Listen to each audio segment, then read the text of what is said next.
Bonjour et bienvenue à Horreur Podcast Québec et bonne année Seb! Bonne année Mick! On sauve un verre pour l'occasion parce que, en fait, comme je l'avais dit dans l'épisode ou dans 2 autres épisodes avant, il n'y en a pas une chier de films de jour de l'an. Ah, il n'y en a pas beaucoup, hein. Pis ça, astique, que c'est une belle surprise. Ça en fait déjà 2 qu'on fait, mine de rien. Ouais, mais là, le 3e, ça va être Cronos de Guillermo del Toro parce que j'ai agréablement surpris que j'ai vu dans mes recherches que Cronos, c'était un film de jour de l'an. Dans ma tête, c'est un film d'Halloween. C'est ça, mais c'est un petit événement dans le film, mais c'est là, pareil, c'est juste parce qu'il fait chaud dehors. Ben, il y a 3 sapins. Mais durant le film, ça parle, il y a une célébration de la nouvelle année. Fait, il y a plusieurs choses. C'est pour ça qu'on est festif, on s'ouvre une bière en début d'épisode, on va s'en ouvrir une à la fin comme d'habitude. On vous souhaite une joyeuse année, de la santé, du plaisir avec vos proches. Ben oui, exactement. Puis en plus, un bon épisode. Bon épisode, bien sûr. J'ai chéri beaucoup mon amour pour Guillermo del Toro a été clair dans le mois à Seb, que je l'adore avec Labyrinthe de Pan, qui est probablement, si c'est pas mon meilleur film ever, c'est dans mon top 5 certain. Mais Cronos, est-ce que ça réussit à combler les attentes de Guillermo ou pas? Seb, je te l'ai envoyé en premier la question. Pour moi, ça a landé. Moi, j'ai aimé ça. Je pense pas que... c'est son premier film. Son premier film, oui. C'est pas un très grand film, mais j'aime sa twist du mythe du vampire. Je trouve que c'est frais. C'est ça qui est fou parce que 1993, premier film de Guillermo, écrit et réalisé par Guillermo. C'est ça que je me disais pendant le film. Ce film-là, il sort 30 ans plus tard, il est encore original. Exact. C'est fou. Puis la relation, c'est intéressant d'avoir pris un grand-père au final, puis sa petite-fille. Même ça, c'est fresh, comme de voir des relations petit-enfant puis grands-parents comme ça qui est 100% du récit. C'était tellement fort dans ma tête à moi que, à la réécoute, un des points négatifs que j'ai, c'est que dans ma tête, la relation entre le grand-père et la petite-fille était vraiment encore plus belle que ça, même si c'est quand même belle. Ben, pas si romancée que ça. Puis tu sais, pour un film où t'as un grand-père, au fond, ce que je voulais dire, c'est que c'est pas beaucoup axé sur la survie, tu sais, l'espèce de pas survie, mais c'est difficile à expliquer. Je vais le mettre dans des mots. Attends un petit peu. C'est pas beaucoup axé sur essayer de prolonger la vie. De la part du grand-père, lui, c'est pas son but dans ça. Puis on dirait que ça aurait été vraiment l'avenue facile, de se rendre compte, au fond... je vais essayer de le faire sans spoiler, de se rendre compte de son état, puis d'essayer de l'utiliser pour prolonger sa vie, mais c'est vraiment pas son intention à ce personnage-là. Puis je trouve que ça apporte un bel axe au truc un peu moins usiné que genre les vampires, ben ils essaient de vivre pour toujours, puis c'est leur but, puis c'est comme leur espèce de ce qui est comme un peu le méchant du film. Ce qui est le méchant du film, exactement. Mais ça, c'était intentionnel de Guillermo. Il trouvait que les Mexicains étaient toujours stéréotypés dans les films américains qu'il écoutait, puis il en a écouté beaucoup. Fait que il voulait que les personnages américains, qui est dans le fond Ron Perlman, je pense son nom, puis aussi son oncle à lui, qui soient des stéréotypes américains. Fait qu'ils sont clairement stéréotypés. Okay, ils les ont mis méchants stéréotypés, puis ils les ont mis stéréotypes pour pouvoir justement, c'était comme son petit jab au film américain. Mais ouais, moi, ça, je vais vendre ma tête tout de suite aussi. Là, moi, j'ai vraiment aimé ça. Pour vrai, j'ai plus aimé à ma deuxième écoute qu'à ma première. Ok, cool. Seule affaire que j'ai moins aimé, c'est comme je t'ai dit, j'avais, je pense, un peu idéalisé la relation entre la petite. Puis je la trouve super bonne encore. J'ai remarqué de quoi, puis c'est peut-être à confirmer, mais je pense que la petite, elle dit littéralement aucun mot. Elle dit grand-papa. Elle dit grand-papa. Ouais, mais sinon, elle dit vraiment pas beaucoup de mots. C'est à la fin. Ouais, exact. C'est comme son grand reveal à elle. Genre, son moment d'attachement fait juste dire grand-père. Je sais pas si c'est parce qu'elle pouvait pas acter puis Guillermo, il a voulu camoufler ça. Justement, ça se peut que ça soit un move de Charles Actor qui était pas bon. C'est du grandiose parce que ça met plus l'emphase sur le grand-père qui essaie de prendre soin puis il essaie juste d'être là pour sa petite fille au fond. C'est son seul but. Là. C'est son seul but parce que, en tout cas, on va arriver vers les spoilers, là, mais j'ai trouvé que c'était un super bon film. Là. Je veux t'amener une couple d'affaires par rapport à toutes les Cronos, dans le fond, parce que Cronos, c'est un peu l'artefact dans le film. Le nom du film, c'est l'artefact dans lequel vit un insecte. Puis ça, c'est le mythe du vampire, dans le fond. Cet insecte-là se nourrit du sang de son hôte, puis lui redonne en retour une espèce de vie éternelle. Ouais. C'est ça qui explique au début, c'est comme un genre de filtre de la vie. Là. Exactement. Toutes les Cronos, ils ont été volés Fait que chez lui, Guillermo, qu'est-ce qu'il y a comme Chronos, c'est une réplique de ses films parce que les originaux sont disparus. Fait que pour un gars qui est un collectionneur, ça doit quand même le faire chier. Ouais, tous ses props, man. D'avoir une Il s'est réplique. fait buster tous ses props par son crew. Puis il devait pas avoir un crew full gros, là. Fait que comme, c'est genre une poignée de gens qui ont juste fait comme, fuck that, moi je pars avec. Il doit savoir c'est qui, là. Aussi, le film, quand il a été aux États-Unis pour le distribuer, il y a des gens qui l'ont approché pour faire un remake. Ah ouais. Guillermo, il a juste ri 2, pardon. Il a dit, c'est quoi, vous voulez voir Jack Lemmon, qui est un acteur connu, licher du sang dans une toilette. Puis là, il partait à rire. Puis, je sais pas, lui, il trouvait l'idée drôle de faire ça américain. Puis ce film-là a tellement de la fraîcheur aussi parce que ça n'a pas une approche, justement, nord-américaine. Ouais. C'est ça, je pense que c'est... Tu sais, le choix de, justement, avoir ton personnage central qui est une personne âgée... Puis les réflexions qui sont plus relaxes, puis tout est calme. Tu te laisses un peu plus porter par le flow de l'histoire. Il n'y a pas comme un enjeu tellement grand que la planète va se fissurer en deux si on ne réagit pas maintenant dans la fraction de seconde. On est habitué à genre ce fast-pace-là. C'est ça, ou des vampires qui veulent prendre contrôle du monde, ou n'importe quoi. Il y a vraiment juste cette légèreté-là de comme... Tu suis quelqu'un qui vit au travers de certaines péripéties. Ouais. Puis là, c'est comme... Ce que je viens de dire, c'est basic, n'importe quelle histoire, mais c'est relax dans le sens un peu... t'es un peu comme un passant qui voit ça se dérouler devant toi. T'as pas de moment de pure excitation, là, comme que t'es super excité, comme exemple la fin de Cabin in the Wood ou des choses comme ça, que c'est un crowd pleaser, on va dire. Mais c'est vraiment... Il n'y a pas de crescendo. Je me suis quand même zéro emmerdé pendant ce film-là. C'est 1h32. Il passe super bien.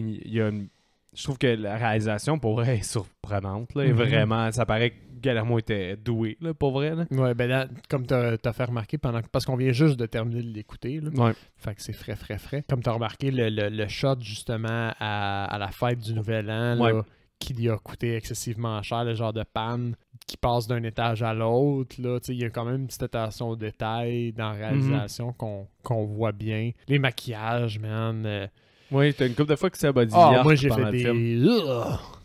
Sinon, il y a d'autres... tu sais, quand même, les acteurs sont super bien dirigés. Il n'y a pas d'acteurs qui sont mauvais. Effectivement. Mais non, c'est vraiment surprenant. Mais et quand même, justement, là, pendant qu'on est en train de faire du pouce là-dessus, tu penses que le budget était de combien de ce film-là? On est en quelle année, tu l'as-tu? 93. On est quand même en 93. Fait que des films dans la barre des millions, ça se voit...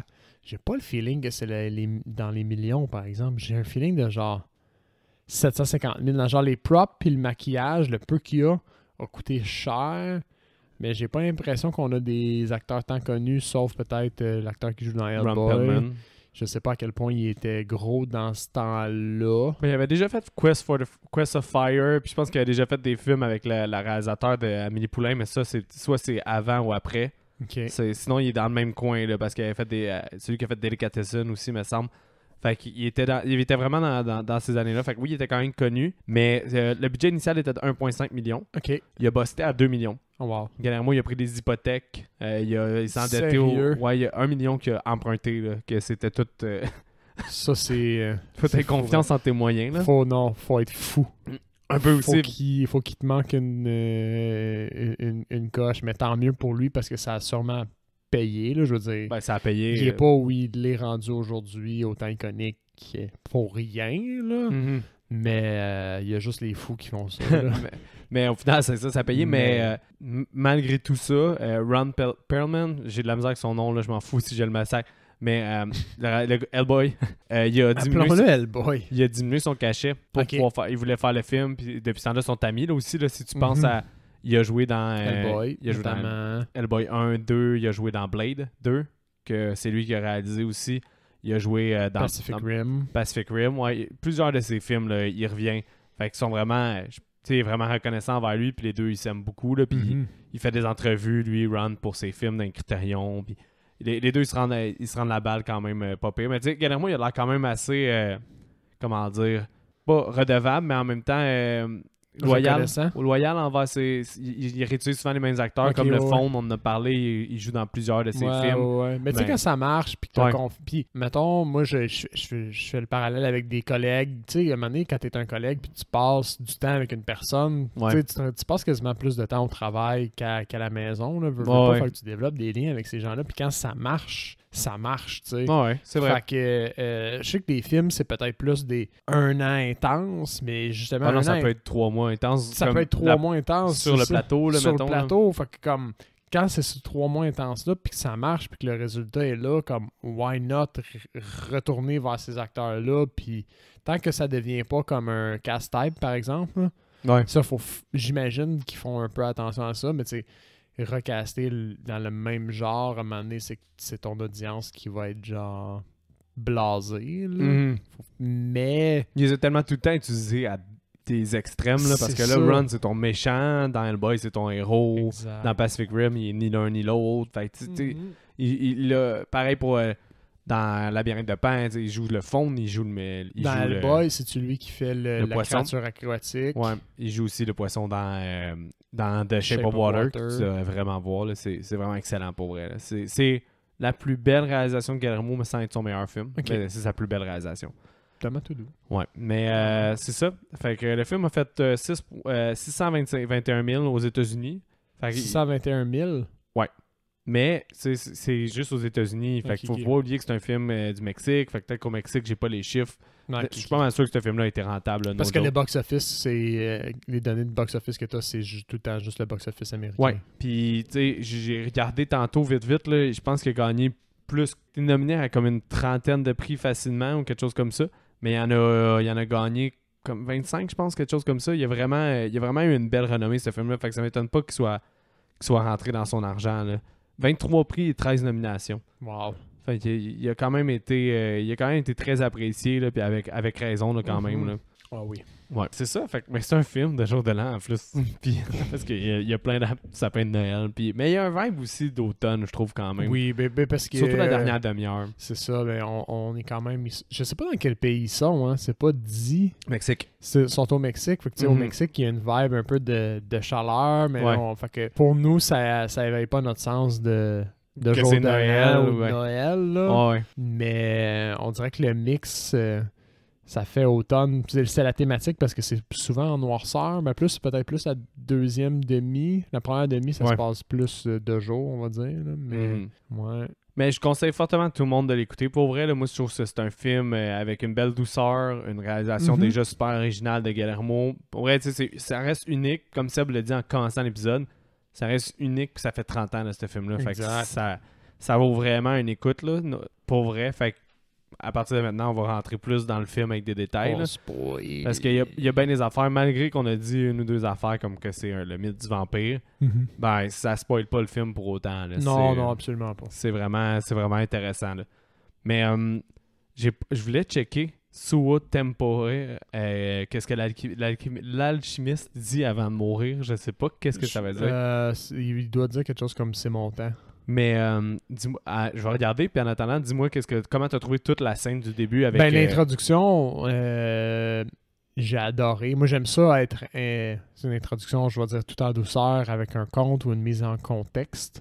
J'adore ça quand c'est bien fait, puis que tu te sens un peu moins comme droppé dans l'histoire, tu te sens plus comme amené, tu as un contexte, puis... Il s'en sert bien pour justifier un peu poser l'appareil dans le temps. Ouais. C'est comment il a fait pour se rendre jusque-là. En expliquant pas beaucoup son mécanisme, mais juste en créant une curiosité sur l'appareil au fond. Là. Moi, c'est surtout comment je trouvais que l'aspect conte. Il est vraiment là. On dirait vraiment un conte. Là. Mais c'est ça que j'aimais beaucoup de l'ouverture. Ouais. Puis tu sais, l'alchimiste, ça fait full...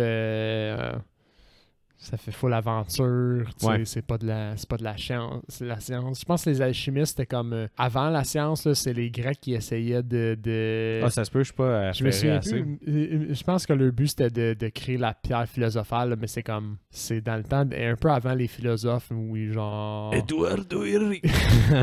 Pas les alchimistes de Full Metal Alchemist, que j'ai réécouté des petits bouts récemment. Pis, ah ouais? Ouais, puis ça se tient encore. À cause qu'il y a un live action qui vient de sortir sur Netflix? Ben, Geneviève va nécessairement regarder le live action. Il est-tu bon? Ben non. Ça existe pas.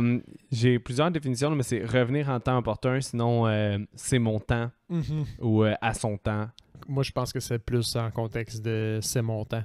de mourir, dans le fond. Ouais, parce qu'il a l'air à être pris d'un événement complètement random, au fond, puis se transpercer le cœur par un bout de vitre. Ouais, exactement. Puis ils savent pas c'est quoi, il a l'air un peu déformé, vampirique, mettons, là. Il est tout pâle, vieillissant, fait que j'ai l'impression. Puis on s'est rendu là qu'il a vécu, quoi, un genre de 500 ans? Oui. Oui, parce que au début, quand la compte commence, il est en 1546, quelque chose comme ça. Puis quand ça s'effondre, c'est 1937. Mais il y a plusieurs... Dans le fond, notre personnage principal, je vais l'appeler grand-père. Il y a un endroit d'antiquité. Jesus Gris. Ah, c'est vrai, c'est Jesus. Mais il y a une petite fille, donc la fille de son fils, qu'on apprend un peu plus loin dans le film. Lui, dans le fond, dans son magasin... C'est un magasin d'antiquité. Ouais, qui finit par avoir l'antiquité qui appartenait à l'alchimiste. Puis il trouve à l'intérieur le Chronos. Exact, donc, l'appareil. The Chronos Device. Ouais, exactement. J'ai trouvé ça intéressant parce que, first, quand il utilise la machine, comment t'as trouvé ça? Moi, je trouve ça... C'est surprenant. C'est hot des mécanismes comme ça anciens, là, comme les vieilles horloges, le mécanisme à... C'est comment ils appellent ça? À crank. Ouais. À remonter. Le mécanisme à remonter. T'entends un petit clic, il y a un feeling de mécanique, là. Puis quand ça fait clic, c'est nice, t'sais. Fait que déjà, moi, en tout cas, ça m'appelle. Tu vois, quand ça fait clic, les pattes se déploient brusquement, tu sais, sont comme relâchés, comme s'ils étaient remontés par un ressort, là. Je clique. Puis après ça, deuxième mécanisme, je claque les pattes s'agrippent sur son poignet, plus à hauteur même vraiment au poignet, à la paume de la main. Est-ce que tu es capable d'en faire un avec une imprimante 3D? Je sais pas si j'ai le goût / le temps d'en faire un qui fonctionne avec un mécanisme remonté. Que toutes sortes, là. Que toutes sortes, là. Moi, je suis pas ferré en mécanisme, mais une réplique, mettons, que je trouvais sur Internet, je serais capable de l'imprimer. Ça, c'est sûr. Mais, je pourrais en faire des répliques. Moi, j'aimais ça aussi, le plan de l'intérieur. Oui. Que tu vois tout ça fonctionner, puis l'espèce d'insecte. C'est important, ça, parce que ça te montre qu'il y a comme une raison derrière. C'est pas juste une boîte noire. Ça, j'ai trouvé ça le fun. Ça aurait pu être juste une boîte noire, puis il te pique, puis c'est that's it, deal avec, mais on t'a comme juste donné un petit aperçu dedans. On t'explique pas vraiment ce qui se passe. On voit juste le sang pomper, je pense, puis l'insecte comme respirer. Exact. Puis les roues tourner. Exact. Mais tu sais, t'as pas plus de détails sur le fonctionnement. Fait que on t'a donné juste assez d'informations pour satisfaire une partie de ta curiosité, mais quand même là, t'as quand même envie d'en savoir plus. Mais ce plan-là, pour une première réalisation, je le trouve hallucinant. Le fait d'avoir créé je sais pas quelle grosseur avait cette maquette-là, mais clairement, c'était plus gros que ce qu'on a vu. C'était pas grosseur Chronos, là. Non, parce que sinon, c'est macro. Ils ont comme filmé dans une... Non, c'est ça. C'est impossible. Là, ils ont fait une grosse maquette, mais ils ont quand même... l'image, elle sort tellement bien. Là. Je sais pas si on utilisé une meilleure pellicule encore pour filmer ça, mais c'est avant CGI. Là, fait que c'est spécial comment ça paraît que c'est pas CGI, fait que c'est vraiment bien fait. Là. Moi, à chaque fois, il le montre 3 fois, là, puis je pense parce qu'il était fier. Là, parce que c'est vraiment des beaux shots. Pas tout à fait pareil aussi. Non, en plus, il y a des variantes. Des fois, plus de sang ou du sang sans créature. Ouais, des fois, c'est plus focus sur la créature, puis une fois, c'est plus focus sur l'espèce de réservoir pour nous montrer que ça absorbe un peu plus le sang du grand-père. Est-ce que tu avais déjà catché que ça allait être un vampire quand il se rase la moustache, puis là, tu vois qu'il a rajeuni? Ben oui. Ouais. Ça, c'est un cheap trick, au fond, pour vous montrer qu'il regagne de la forme physique. Ouais. Puis, mais moi, j'ai trouvé que ça le faisait, ça. Mais je t'avais déjà vendu que c'était un mythe du vampire revisité. Oui, tu penses-tu que tu aurais deviné à ce moment-là ou t'aurais pas été sûr? J'aurais probablement pas été sûr. Ouais, c'est ça. Moi, c'est vraiment à partir de quand il lige du sang là, que j'étais comme, OK, j'ai un film de vampire. Là. Mais en même temps, dans la scène d'introduction, t'as quand même un solide indice. Ben oui. Rendu là, je vais juste pas le révéler, je vais vous laisser le découvrir, mais il y a quand même un solide indice si tu portes attention. Là. Ouais, effectivement, ça c'est vrai. On vous a déjà révélé que c'était le mythe du vampire, fait que ça c'est fini pour vous, de toute façon. Mais au final, c'est ça, quand la machine boit son sang, comme Seb l'a expliqué, là, ça le fait rajeunir, mais il revient à son commerce puis il est vandalisé parce que Ron, Hellboy puis son oncle, ils savent que la bonne statue puis que le Chronos doit ils ont réalisé que la statue avait été ouverte parce que lui, au fond, à cause que la statue a comme libéré des cafards, lui il a investigué la statue puis c'est là qu'il a sorti l'appareil de la statue. Fait qu'eux autres, probablement, qui ont eu la statue, ils se sont rendus compte qu'elle était ouverte, puis ils ont fait comme le tabarouette, il est allé chercher quelque chose à l'intérieur, tu sais. Fait qu'ils ont comme assumé que c'est lui qui l'avait. Fait qu'ils ont décrissé son shop. Mais il laisse une note pour qu'il aille les rencontrer. Exact. Parce qu'ils sont riches, fait qu'on va te rembourser toutes tes babioles. Ils s'en fichent. La discussion, moi, pour vrai, je la trouve épique. Je sais pas si toi, tu la trouves trop exposition, parce que je sais que c'est un peu une scène d'exposition, mais en même temps, je la trouve malade entre l'oncle de Hellboy, puis Jesus. Ben, j'aime bien la confrontation, ouais, t'es bien... Mais moi, c'est la... scène, ça m'a tellement marqué à ma première écoute que je me souvenais, un des gros détails que je me souvenais de ce film-là, c'était ça, puis je pensais même... C'est la conversation où il fait sur les insectes. L'insecte, c'est peut-être, au fond, la créature préférée de Dieu. La créature préférée de Dieu. Ça, j'aime ça. Ben, je trouve tellement que c'est un thinking qu'il faut sortir de la boîte pour aller voir. Puis ça m'avait tellement marqué la première écoute, puis j'avais philosophé là-dessus, puis j'avais vraiment trippé sur ce bout de conversation-là que j'étais sûr à 100% dans ma tête, parce que ce film-là, je l'ai écouté, ça fait bientôt 10 ans. Puis c'est ma deuxième écoute depuis ce temps-là. J'ai vraiment pas réécouté. Puis je pense que je vais l'écouter moins avec des gros écarts. J'étais sûr que c'était le début du film. Comme les écritures, puis ça décrivait ça par rapport à l'insecte. Puis je me demande, tu l'avais tellement idéalisé que tu pensais que c'était l'ouverture. Mais je suis tellement sûr, on dirait que c'est ça que je me demande si j'avais pas écouté. Parce que là, on a écouté l'édition Criterion, parce que j'ai acheté un petit coffret. Je me demande si sur une autre édition, il n'y a pas ce message-là sur une, mettons, Miramax l'a sorti ou distribué, puis ils ont mis cette phrase-là en début. Je me demande quasiment, parce que ça m'a vraiment marqué dans ma première écoute. Puis c'est vrai en même temps. Tu sais, il y a des insectes qui survivent des centaines d'années. Que tu peux ressortir de la pierre puis qui repartent comme si de rien n'était. Pourquoi, tu sais, toi... L'humain a vraiment une des plus faibles, je vais dire, capacités de se régénérer dans le règne animal. Peut-être pas la plus faible. Là. Il y a genre un papillon, ça dure fucking 2 semaines, sa vie. Non, mais il dit qu'il y a des fourmis, exemple, qui ont la résurrection, qui se sont associés à eux, puis il parle d'un autre phénomène. Ah oui, il dit, les moustiques, il y en a qui marchent sur l'eau comme Dieu, comme Jésus a fait, je veux dire. Fait il rapporte ça à la religion, mais en même temps, c'est intéressant de voir que, comme, c'est vrai que nous, on a l'intelligence, mais outre l'intelligence, qu'on a plein de choses qu'on n'est pas là, puis en même temps, est-ce que Dieu, si Dieu existe, choisirait ses créatures les mieux pour mourir à 70 ans, ou bien c'est peut-être sûr qu'il aime tellement peut-être mieux les insectes parce qu'il fait vivre jusqu'à 100, 203. Dieu tripe ses fucking méduses, man. Ça se peut complètement que c'est tortues de mer ou... Exact. Mais c'est parce qu'on a tellement une vision centralisée sur l'humain que ça prend vraiment quelqu'un que son esprit, puis c'est là que Guillermo, je pense, il est exceptionnel, que son esprit sort de la boîte pour créer. Il observe d'un autre angle. Ouais, vraiment. Puis j'ai de la misère à faire ça. Ça se voit un peu aussi, je trouve, dans Labyrinthe de Pan. Il prend un regard plutôt enfantin pour justement encadrer un événement très adulte puis très sérieux. Mais c'est qu'il faut un gars crissement terre à terre pour réussir à que tout ça s'orchestre de façon si belle que la Labyrinthe de Pan. Oui, parce que tu pourrais quand même avoir tu pourrais faire de quoi qui est complètement fantastique au final, puis qu'il n'y a pas d'analogie ou de regard.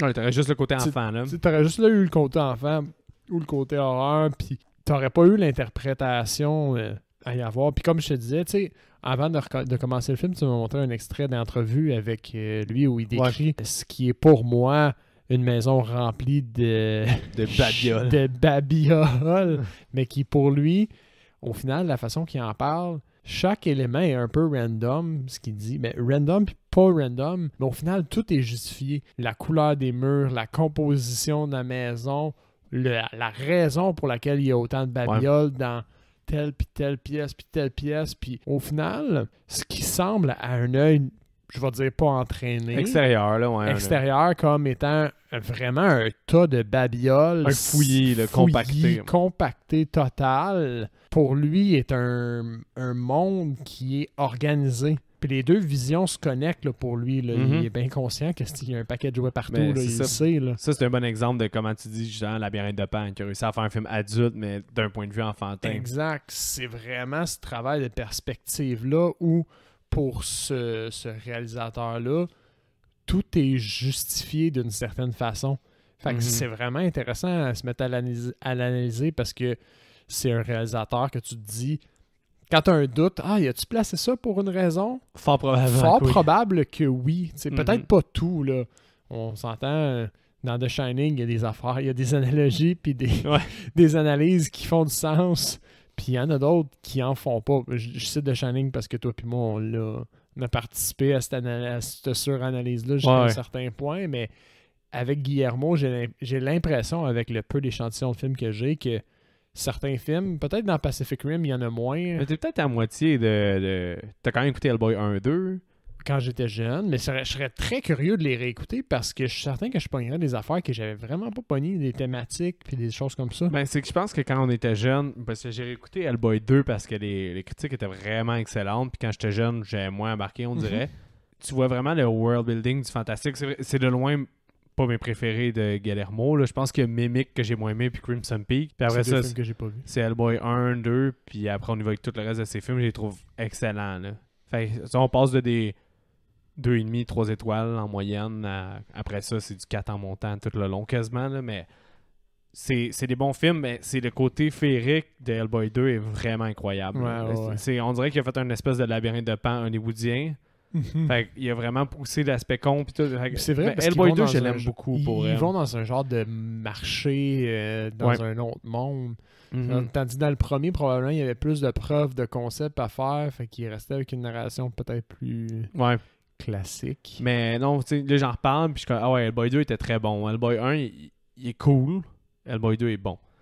Mais non, ça reste quand même des bons films. Là, pour vrai, il y a juste Mimic qui est moyen un peu. Puis Crimson Peak, il faut que je donne une deuxième chance. Là, je me suis dit. Là, puis il me manque toujours Nightmare Alley à écouter. Là, puis je suis pas sûr si ça va être dans mes cordes. Là. Mais avec tout ça, dans notre film, on était rendu. Ben, tout ça pour dire que c'est ça. C'est intéressant de voir qu'il pense en dehors de la boîte parce qu'il parle des insectes. Puis la discussion sur les insectes. Vrai, on était sur la genre de confrontation qui résulte en je l'ai pas ta cochonnerie. Ouais, c'est ça. Exactement.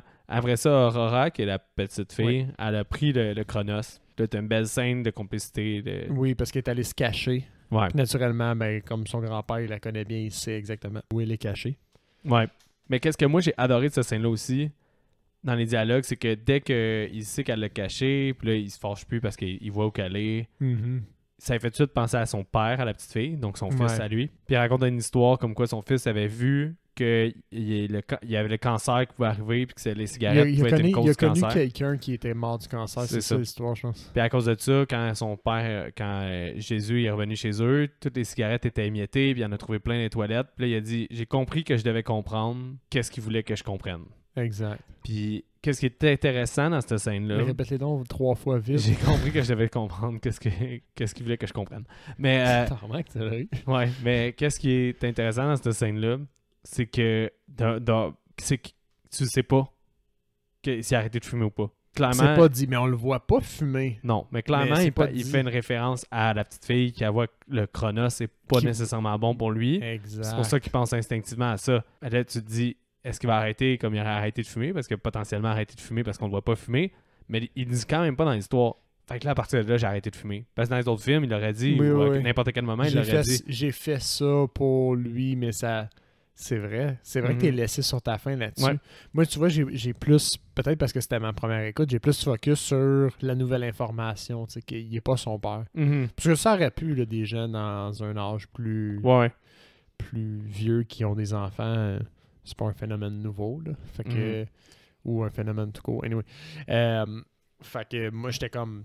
C'est confirmé que c'est pas son père puis que c'est son grand-père, au fond. C'est pour ça qu'il y a gâte un petit peu. Tu vois que lui, il est plus gâteau.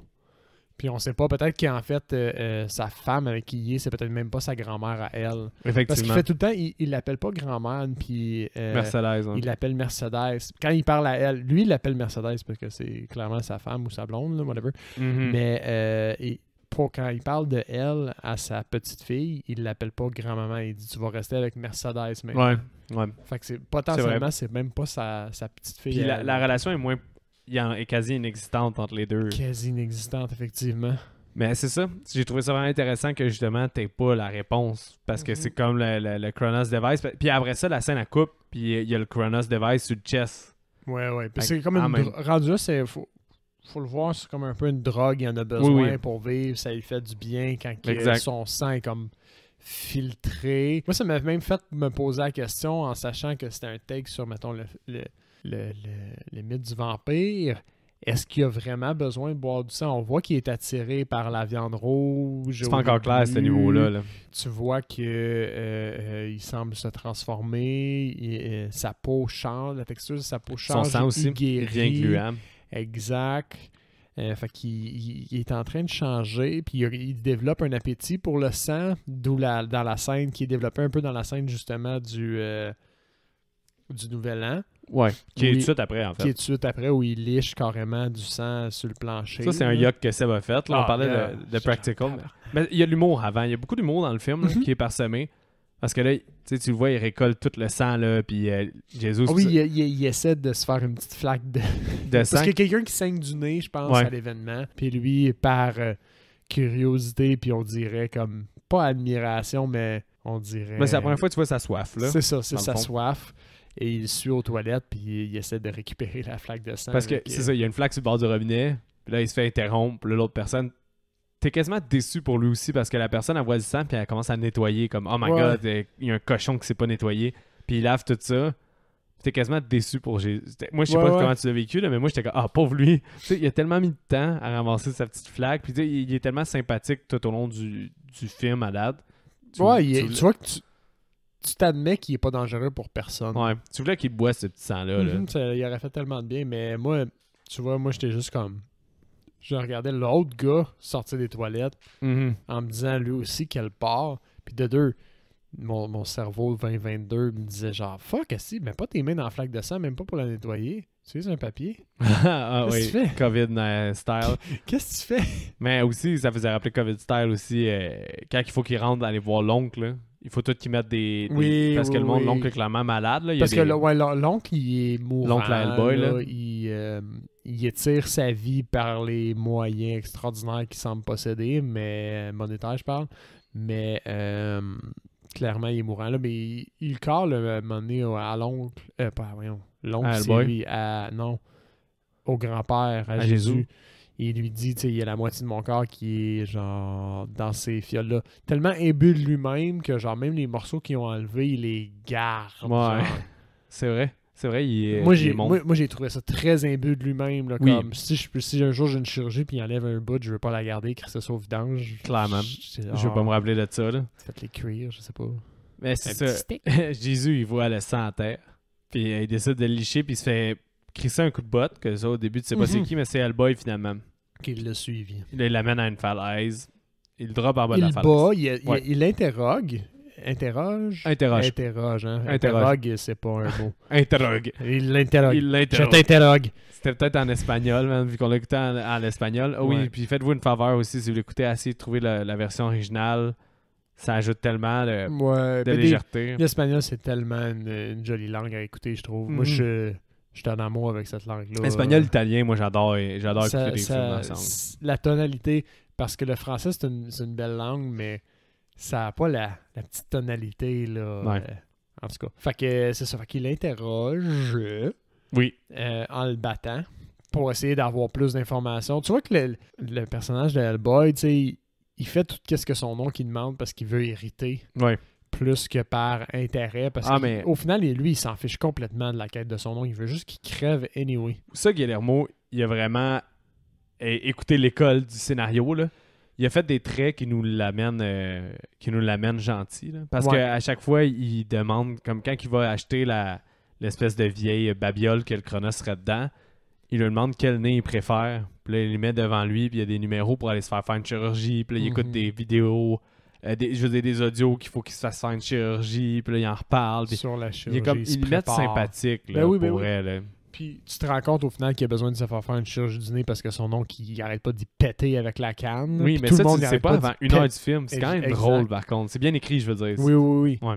Oui, parce que tu t'en rends compte vraiment tard que c'est à cause qu'il arrête pas de se faire péter le nez. Ouais, parce que tu vois qu'il y a une scratch, mais tu sais pas pourquoi. Puis là, c'est comme humoristique encore une fois. La dernière demi-heure est très humoristique du film. Là. Ça, c'est en même temps d'être émotionnel. Mais c'est ça, exact. Je trouve ça le fun si tu l'as remarqué. Là. Parce que moi, il me semble que c'est pas quelque chose qui m'avait frappé à la première écoute, étonnamment, même si c'est quand même évident. Mais peut-être c'est juste que je m'en souvenais pas. Fait que tout ça pour dire qu'il finit par mettre Jésus dans son char, dans son carro. Dans son Puis, corps short. Il fiche en bas de la falaise. Puis à ce moment-là, ben, on a la très forte impression que Jésus est décédé. Ouais. Jesus. Ben, il pense à sa Aurora, puis il dit « je veux juste avoir la force de les revoir. » C'est ça qui est son moteur. La traduction, c'est « I can endure more ». Je peux endurer plus. Laissez-moi juste, genre, parce qu'il parle à Dieu, laisse-moi juste les revoir une dernière fois. Ouais, ça, c'est poignant, je trouve. Ouais. Fait qu'après ça, ben, on voit une portion de quand il prépare le corps il pour se fait embaumer. Embaumer, c'est Mais ça. l'embaumeur... Moi, j'ai aimé cette scène-là parce qu'elle est cabotine un peu. Moi, j'imagine juste quelqu'un que sa job, c'est faire ça tous les jours, comme il écoute des podcasts, puis je sais pas, tu sais, c'est comme il travaille là-dedans. Fait que c'est sûr qu'il prend ça avec un peu plus de légèreté. Mais c'est ça, mais pour vrai, le personnage de l'embaumeur, je trouvais que c'était un des très très bons, comment on pourrait dire, side character, comme un personnage de support. Que tu vois... Quoi, 5 minutes? Ouais, mais t'as l'impression que, comme tu disais, que tu connais tout son passé. T'sais, la façon qu'il est habitué de tout faire, la légèreté qu'il fait tout ça, puis... Tu sais, comme ça, quand il vient pour brûler le corps, après, tu sais, sa machine, elle marche pas, elle gosse, puis il est comme, il s'en va dans le sous-sol, il répare ça avec, comme, le bandeau qu'il a, il 2-3 coups, ça atteint qu'à eau chaude, puis let's go, on est reparti, là, le four à crématoire. Moi, j'ai une grosse journée, là, quand même, là. T'sais, quand il commence à l'embaumer puis qu'il dit mais tu sais que tu fais tout ça pour rien parce qu'on va le cramer, puis il est comme hey boss man, pourquoi vous me dites jamais rien ici? Ouais, c'est vrai. Je suis en train de faire comme un piece of art là. Puis ça sert à rien, il va être brûlé là. Mais au final ils font une ouais, c'est de la bouse, qu'est-ce qu'il dit, parce qu'ils font quand même un open casket. C'est ça. Un cercueil ouvert.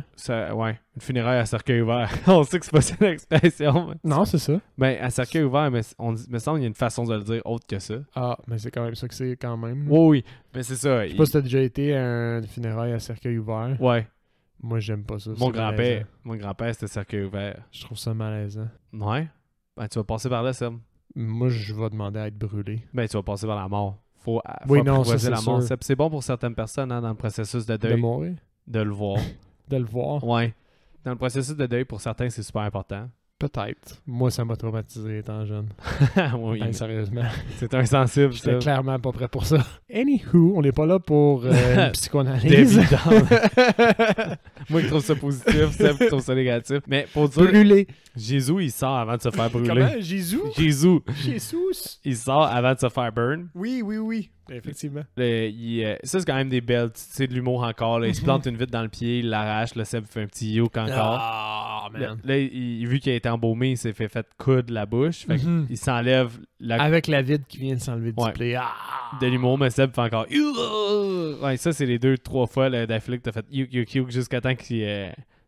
une des scènes finales là, aussi que t'as fait un bon yak là. Ouais, mais à un moment donné, il commence à être dégueulasse là, le bonhomme. C'est que rendu là, il est plutôt mort-vivant. Oui, sa peau est vraiment toute maganée de l'accident. Au niveau maquillage, là, ça ressemble aux vampires des années 80. Pas aux vampires, excusez, aux zombies des années 80. Ouais, un peu exact. Tom Savini dans Dawn of the Dead. Ouais, ça c'est vrai, exactement. C'est vrai que c'est un bon comparatif. Il se rend avec Aurora, ça va la voir, puis elle l'accueille, parce que c'est ça, là, c'est l'enfant. Là, lui, il se pose pas la question, son grand-papa est revenu, puis elle donne tout de suite le Chronos. Elle redonne tout de suite son appareil. Il y a vraiment un air de Frankenstein quand il se présente. J'ai marqué pas docteur Frankenstein, je sais que c'est le docteur, là, mais la créature dans Frankenstein. Puis, parce qu'il a le visage tout taqué aussi, là, parce qu'il était fendu du crâne, fait qu'ils l'ont taqué pour le open casket. Ouais, on retournera pas là-dedans. Puis justement, parlant de cercueil, au fond, elle vide son coffre à jouets pour lui faire un cercueil, parce que c'est pour ceux pour qui c'était pas encore clair le mythe du vampire, ben à un moment donné, il y a des rayons de soleil qui passent au travers du toit où ils sont, puis ça le brûle. Fait qu'il doit se cacher des rayons de soleil. Ça, c'est un autre beau moment, petite fille. Elle met une couverte, il y a ses toutous avec elle. Ouais, pendant qu'il dort le jour. Ça, je me souviens que je m'en rappelais encore de cette image-là, malgré que ça fait 10 ans. Là, parce qu'elle donne son coffre à jouets, qui est clairement l'item le plus cher qu'elle a. Ouais. Là. Pour son grand-papa. Elle continue à dessiner, elle peinture sur les murs au fond. Fait qu'elle dessine un soleil, elle dessine son grand-père. Fait que ça c'est un genre beau moment. après ça, il s'en retourne à l'usine. Puis là, c'est le moment que j'aime un peu moins la réécoute parce que c'est plus... comment dire, hollywoodien. Lui, il veut dans le fond une porte de sortie. Exact. Mais il veut de l'information sur ce qui lui arrive parce qu'il n'a pas l'air à saisir toute l'ampleur. Non, mais il veut vraiment une porte de sortie. C'est clair, non? C'est vraiment ça qu'il veut. Lui, il veut savoir comment se débarrasser de ça. C'est ça, mais c'est parce qu'il veut aller chercher l'information. Oui. Parce que l'oncle, dans leur première interaction, lui a montré un livre qui disait, bon, pour lui expliquer un peu le mythe de qu'est-ce que lui cherchait. Fait que lui, il sait qu'il y a probablement des réponses là, à ce qu'il cherche parce qu'il veut une porte de sortie, oui, mais la raison pour laquelle il va là, c'est pour justement aller chercher de l'information, tu sais. Ce qu'il réussit pas vraiment à faire.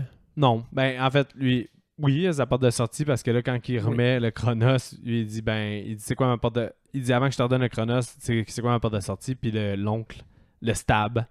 Exact. Le poignard. Puis là, tu comprends que... c'est la mort. C'est la mort, au fond. C'est la seule porte de sortie. Effectivement. Puis là, il poignarde, s'ensuit... Aurora le frappe à la tête. Là, c'est la première fois que tu as vraiment de la violence parce que après ça, le grand-papa, il mange le gars devant sa fille. Puis là, c'est comme, oh, OK. On dirait que cette scène-là, tu restes un peu comme... Ah, c'est la première fois qu'il fait un geste... vampirique. Puis aussi devant sa petite fille qui réussit tout le temps à garder un peu le contrôle depuis le début puis à la protéger. Puis ça revient dans la scène juste après. Parce qu'il protège son image. Il essaie de protéger sa petite fille de ce que lui sait qui est. Ouais, exactement. Mais là, après ça, c'est la finale un peu hollywoodienne. Là, ils sont sur le toit. Le combat. Ouais, Hellboy, il s'en va sur le toit. Parce que faut dire que aussi... Hellboy tue son oncle parce que son oncle est pas mort finalement après ça. Oui, mais parce que c'est ça, il se pointe, le Hellboy, il se pointe dans l'appartement, il réalise que son oncle est à terre plein de sang, fait la fête parce qu'il se dit je viens d'hériter de sa fortune. Sûrement, son oncle est pas vraiment mort, respire, se revire, puis il fait comme oh fuck non, pas cette fois-ci, puis il écrase la gorge. T'entends comme le coup. Ouais, il pète le coup. Fait qu'il a gagné dans ce sens-là des choses, mais il doit encore dealer avec Jesus puis Aurora qui l'ont vu puis qui étaient là quand c'est arrivé. Mais à la fin, toi, tu trouves comment? Je veux dire, cette partie-là. Cette partie-là, bon, c'est bien. Là. Ça même, je pense que sans ça, il aurait peut-être manqué encore un petit peu d'action pour une belle finale. Ben oui, c'est la finale action. Là, je pense que j'aurais pas été satisfait de juste l'interaction, mettons, avec l'oncle comme finale. Puis j'ai trouvé que la conclusion de ce combat-là est quand même bien. Oui, c'est la quote. C'est la quote, au fond, la citation. T'en souviens-tu? Ouais, c'est comment qu'il dit? Le Jesus, il dit à Hellboy... Comment il dit? Ils sont sur le toit. Ils sont sur le toit, sont dans pour moi, il dit, t'as tout à perdre. Pour moi, c'est juste de la douleur. Exact. Fait là, Hellboy, il venait de le battre. Il vient de le battre avec un tuyau, genre. Fait qu'il se dit, la douleur, elle va continuer. Ben, il lui dit carrément, exact, il lui dit carrément, si c'est plus de douleur que tu veux, I've got more coming your way, tu sais. Fait qu'avec un gros sourire... à la Hellboy. Il repogne une swing pour le frapper. Mais Jésus, il sourit, lui, avec autant, parce que lui, il comprend la portée de sa phrase. Exact. Fait que lui, sachant qu'il est immortel, entre guillemets, saute dessus, puis il l'emporte dans une chute où, Hellboy, crève, en gros, parce qu'il passe au travers des étages. Des étages de building. Puis le grand-père, il est magané, mais il sait dans un sens qu'il va survivre à ça. La petite fille, elle met ce Chronos sur lui pour le faire revivre. Exact. Puis là, il est encore plus vampirique parce qu'il voit du sang sur Aurora. Puis il est sur le bord de vouloir la mordre, mais son amour l'emporte. Son amour pour sa petite fille. Il détruit le Chronos. Oui. Puis, c'est vrai que ça lui fait mal un peu. Juste avant, tu as eu la scène où il s'arrachait tout le ventre, là, que Seb lui a fait gnoc. Chris, il joue dans le ventre, man. C'est comme... comme le premier 2 secondes, on dirait que tu vois la pâte à gâteau, whatever, qu'est-ce qu'il utilise. T'es comme, OK. Jusqu'à ce qu'il se rentre la main, puis il commence à bouger sa main sous sa peau. Puis là ça a là j'ai vraiment fait comme un... Yark! Pourquoi? Mais c'est quand même très bien fait aussi. Oui. Ça, c'est quand même vrai. Là. Mais j'ai trouvé que, grosso modo, ça, c'était super bon, là, toute cette partie-là. Là. Parce qu'il est vraiment tout blanc en dessous, puis le mythe du vampire est vraiment différent. Là. Puis au début, c'est dit un petit peu plus tôt là, que sa peau est juste en train de se transformer au fond. Il n'est pas en train de se décomposer. Ouais, c'est ça. Puis j'ai trouvé que ça faisait un peu reptile ou insecte, justement, qui mue. Oui, c'est vrai. Ouais, comme un papillon. Là, exact. Ça, j'ai trouvé que ça renforçait un peu sa transformation, puis que plus vers le côté, justement, insecte / animal là, du vampire. T'as-tu aimé... parce que la fin est quand même intéressante, là, j'ai trouvé, moi, là, parce qu'au final, tout son combat, il réussit à dire au revoir à sa famille. Là. C'est un peu ça. C'est son but, au fond, c'était d'avoir l'occasion de dire au revoir Ce qui fait que je trouve que c'est comme une fin qui est représentative du film, dans le sens qu'elle fait du sens, est douce, elle fait compte aussi. Elle fait très compte. Mais elle fait pas, comment dire, grandiose non plus. Elle fait pas comme des artifices. Exact. Mais elle est à la hauteur du film, puis ça crée une très belle fin. Oui, j'adore. Fait que ouais, Seb, est-ce que ça a bien fini ton année 2022? J'espère. Wow, oui, ben oui. Quel joli compte pour terminer l'année. Ah, là, tu vas ta take, là, ben, je vais voir ta note et recommandation, mais avant, je vais nous ouvrir une petite bière qu'on va partager. Une petite bière de célébration. Fait que, vas-y, Seb, tu recommandes et c'est quoi ton appréciation et ta note? Je recommande à... Bon, si vous êtes un fan de trucs de vampires, un peu comme moi, je pense que de toute façon, avant le podcast, c'est à peu près les seuls films, je vais dire horreur, entre guillemets, que je regardais. C'est clairement un take frais pour vous. C'est un must. Si vous vraiment. aimez. Fan de Guillermo, c'est à voir. Fan de films tout court, je pense que c'est à voir aussi. C'est léger. Si vous voulez plus un film avec un fin feu d'artifice, c'est plus un conte. Ce film-là n'est pas pour vous. Juste un petit... C'est pas que c'est mauvais, c'est juste... Si c'est ça que vous cherchez, un peu, tu sais, facile à regarder, puis avec une fin, avec des explosions, c'est pas ce film-là. C'est pas mauvais, mais c'est pas ce film-là. Fait que c'est vraiment un conte avec une belle fin, puis un joli setting, puis le fun à regarder. Fait que moi, j'ai un 7.5. Ouais, on l'a regardé tantôt, c'est quand même frais, je donne un 7.5. J'étais à 7.75, puis je ressemble à pas mal tout ce que tu dis, mais on dirait peut-être même 7.5. Je vais te suivre dans 7.5, je trouve que c'est une belle note pour ce film-là.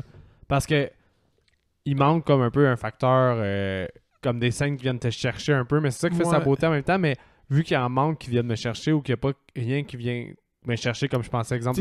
Il y a des trucs originaux, mais pas de grandes conversations, avec une petite touche philosophique, un petit peu plus profonde. Il y en a une sur les insectes. Il y en a une sur les insectes, mais c'est fresh, puis ça fait réfléchir, mais c'est pas aussi profond que ce qu'on a déjà vu, comme versus le labyrinthe de Pan. Ouais. C'est en surface, là. Oui, mais tu sais, quelle bonne œuvre par contre comme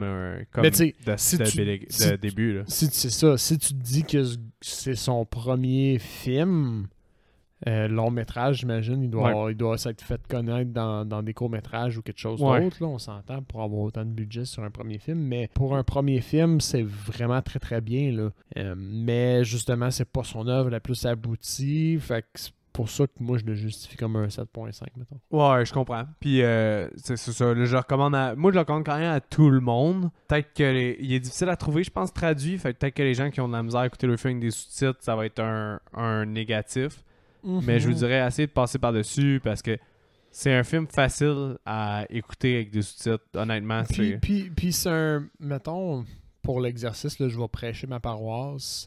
S'habituer à regarder des films en version originale, ça n'a que des bénéfices. Puis là, je parle, oui, l'anglais, là, comme on va se le dire, on est le bastion francophone dans un bastion en guillemets, dans un océan anglais, mais il y a plus que ça. Puis si vous vous habituez à regarder des films, puis à entendre une langue, puis à lire, entre guillemets, le film, mais ça va vous ouvrir des horizons, un paquet d'autres cinémas aussi. D'autres cinémas, puis des découvertes incroyables, puis peut-être redécouvrir des films en VO. Tu sais, il y a des blagues en français qui sont traduits, c'est pas du tout le même contexte, pas du tout la même blague, là, ou même juste, même sur Netflix, des fois tu regardes, puis la version de base qu'ils te proposent, c'est l'anglais, mais c'est pas la version, c'est pas oui, ben sur Tubi, c'est encore pire. D'origine, tu sais, fait que moi, toi puis moi, on a fait cet effort-là il y a longtemps d'essayer de casser ça puis de regarder nos films en version originale.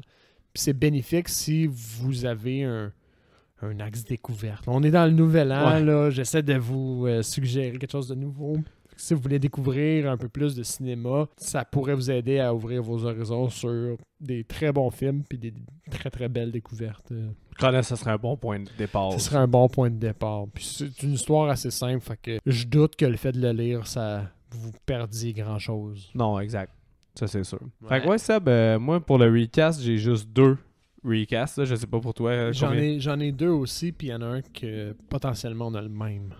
Oh boy. Si t'as eu le même flash que moi. Ça m'étonnerait. Là. Ben honnêtement, tu as piqué ma curiosité. Commence donc.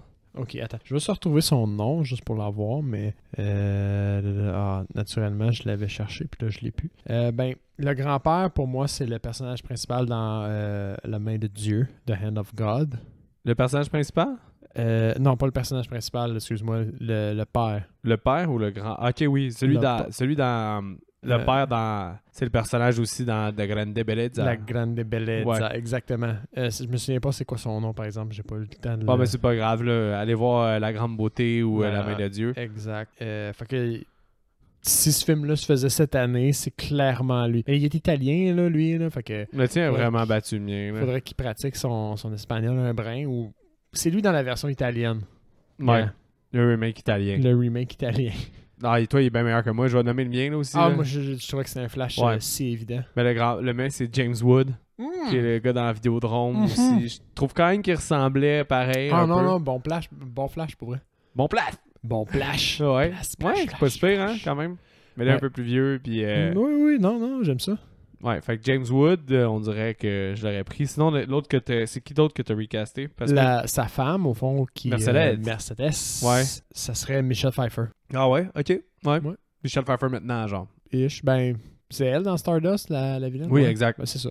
C'était pas mauvais, Stardust, pour vrai. C'était pas mauvais. Moi, je trippais ce film-là quand j'étais jeune. Je serais curieux de y redonner une nouvelle chance. Moi, il vieillit bien. Je pense aussi. Moi, j'avais quand même aimé ça aussi quand j'étais jeune. Comme quelconque, c'est dans le top 10 de personnes, mais c'est notable. Ouais, c'est un bon film pour vrai. Moi, tout, je trouve qu'il est pas assez... Mais sinon, moi, te souviens-tu de 30 jours de nuit? Oui. Le méchant dans 30 jours de nuit. C'est l'oncle. Ah oui. Ouais, ça fait quand même pas pire. Là. Son nom d'acteur, c'est Danny Houston. Là. Mais c'est le méchant dans 30 jours de nuit. Là, le chef qui fait... Film de vampire. Comment? Film de vampire. Moins bon, mais un autre film de vampire. Comme s'il y avait un dentier dans la gueule, ce qui est le cas un peu. Qu'est-ce que t'as écouté, Seb, ces temps-ci? T'as-tu écouté quelque chose? Il y a... j'ai regardé Wonder Woman 80 machin. 84, je pense? Ouais, whatever. What a piece of shit it is. La seule raison pourquoi laquelle, à mon avis, c'est pas un 2 sur 10 ce film-là, c'est que c'est une production à grand budget, fait que c'est pas mal filmé, puis les CGI, il est OK. OK. Parce que sinon... C'est-tu le pire DC que t'as jamais écouté? Tu es resté jusqu'à là? Non, il y a quand même Aquaman qui existe, là. Ben là, Aquaman, c'était pas... J'ai haï ça. Ouais, mais c'était pas excellent, mais c'était pas à chier à terre, j'ai trouvé. Là. Moi, j'ai trouvé que c'était probablement le film le plus quelconque qui s'est jamais filmé. T'as-tu écouté Suicide Squad? Non. Selon moi, c'est le premier Suicide Squad, pas la version de James Gunn. Je peux pas te dire parce que je me suis endormi.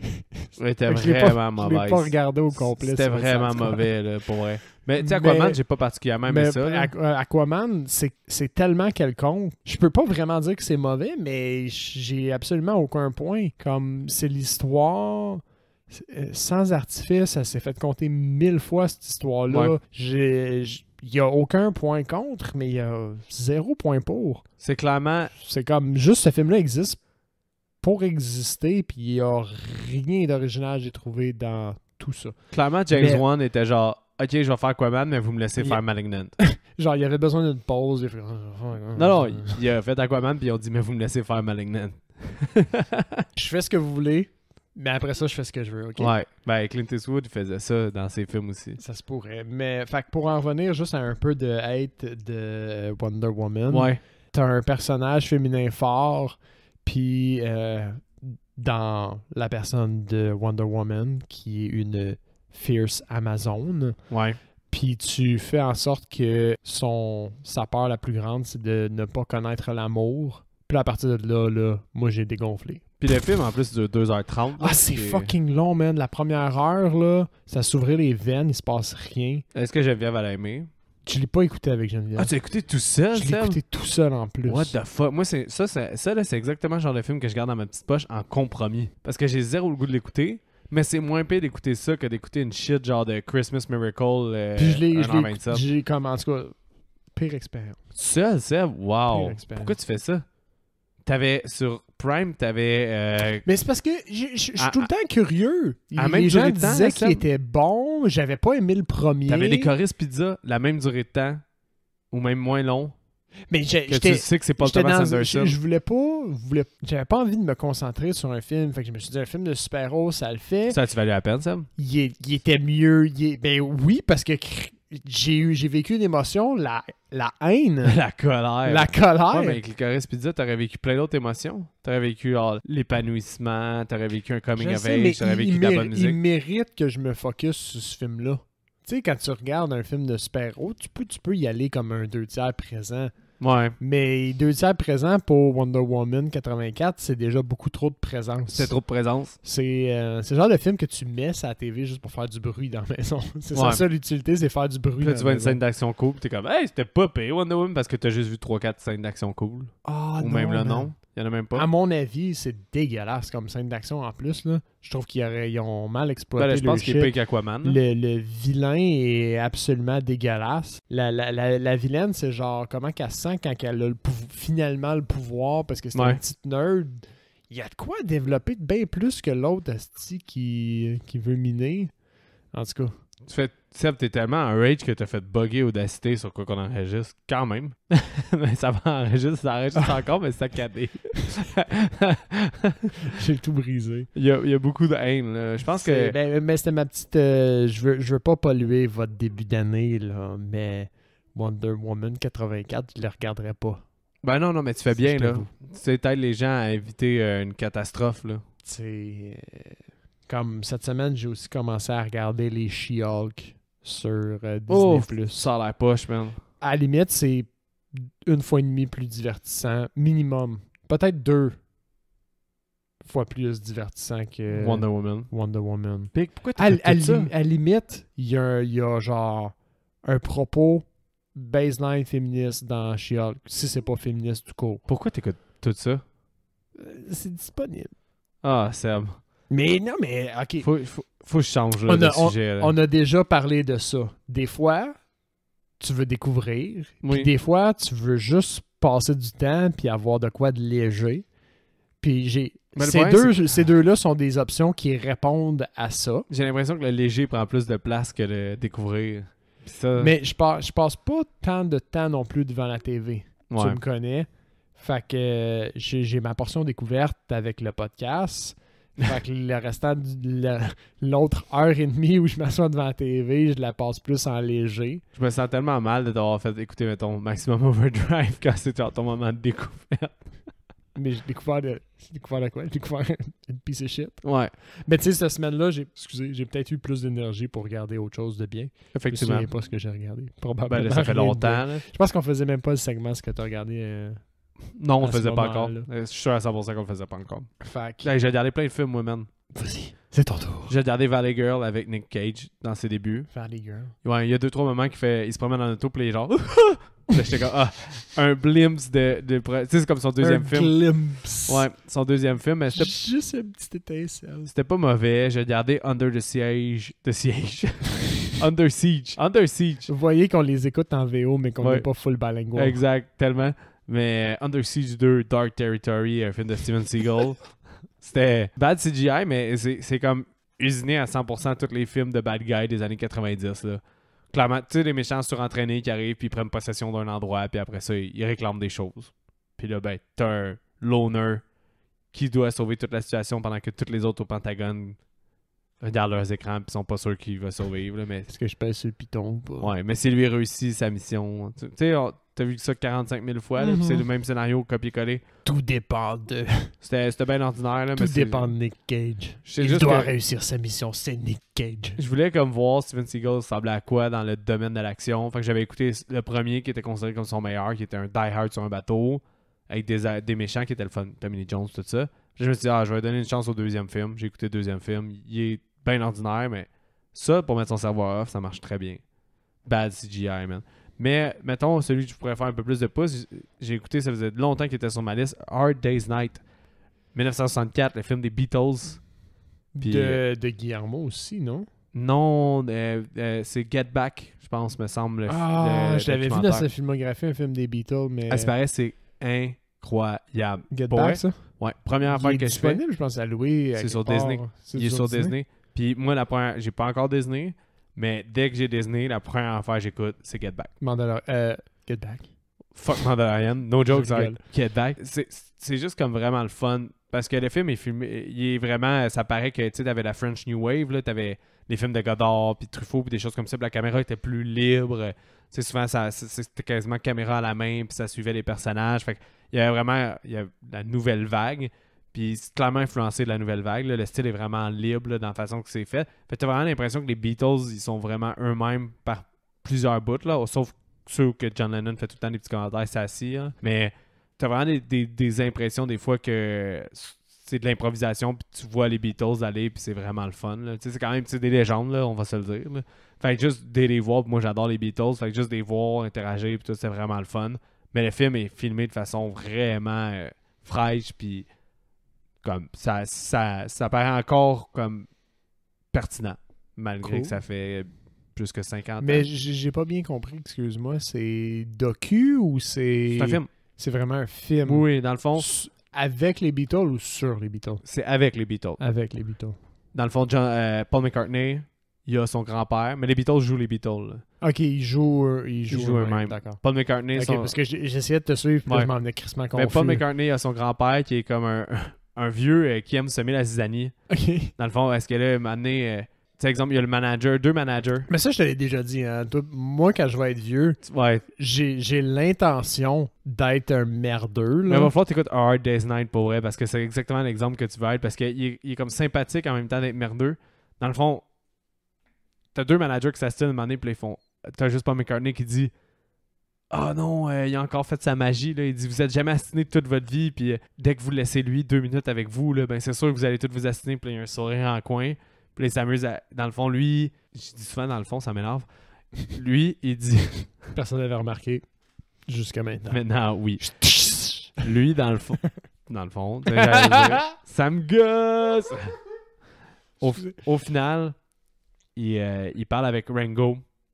Puis Ringo, il fait haïr les autres Beatles. Pas haïr les autres Beatles, mais un peu aller en rébellion.